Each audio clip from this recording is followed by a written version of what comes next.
Hi, I'm Sonny from Sunnyside Soil. Starting a new garden is exciting. Images of fresh vegetables and bright flowers dancing in your head. But before you start throwing seeds in the ground, there are 5 important things you should consider when deciding where and how to lay out your garden. The first thing you want to decide if you're going to build raised beds or plant your garden directly into the ground. There are pros and cons to both. The pros of building garden beds: you get to control the quality of the soil you're putting in the bed. So you can fill it with nutrient-rich soil, which will help you grow strong, healthy plants. If you are buying your soil, look for one that's like 96% topsoil mixed with 4% organic compost. That's the sweet spot that plants love. The cons of building a raised bed are price and labor.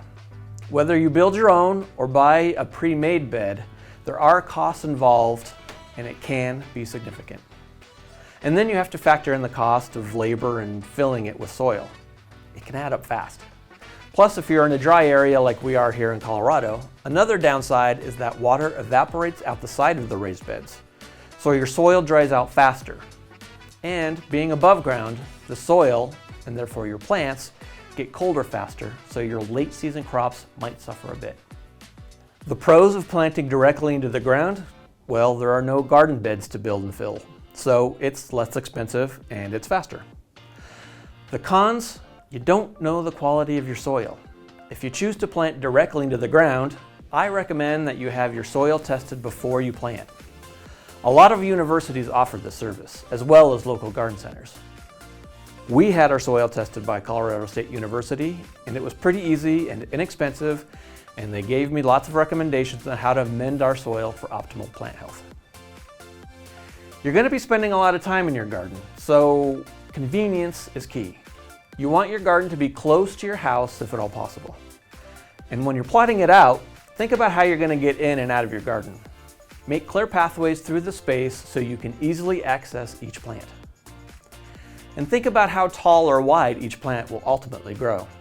They're tiny at first, but by late summer, that little row of corn you grew by your back door will be blocking you from getting into the rest of your house if you're not careful. Taking the time to plot out and plan where each plant will go ahead of time can save you a lot of misery down the road. Plants need sun to grow, so watch and assess how much sun an area gets before committing to a garden location. In the East Coast, you want a spot with about 10 hours of direct sun each day.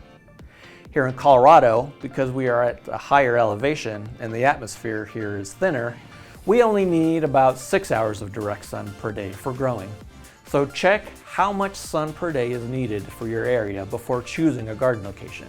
And beware of too much of a good thing, because our garden in Colorado gets significantly more than 6 hours of direct sun per day. We have to use sunshades over our plants to avoid them getting sun scald. Obviously, water is just as vital for your garden as is the sun, so it's important to give some thought to how you're going to water when planting your garden. First, how close to the well and/or faucet is your garden? Whether you're hand watering or using a hose-based system, being close to your water source is going to make your life a lot easier for you. And then you're going to need to decide how you want to water your plants. Most people use a drip irrigation system. Watering close to the roots of the plant saves water, and it's healthier for the plants themselves. You want to avoid watering from above the plant because it can spread disease when water droplets hit a sick plant and then splash onto the neighboring healthy plants. Overhead watering can also promote tomato blight if you're a tomato lover. If you don't want to immediately commit to setting up a drip system and choose to hand water, that's fine. Just be careful to water close to the stem. Most plants want about an inch of water per week. Here's a quick trick for figuring out how much water your handheld hose is providing. You'll want to take an empty tuna can and mark at the 1-inch level.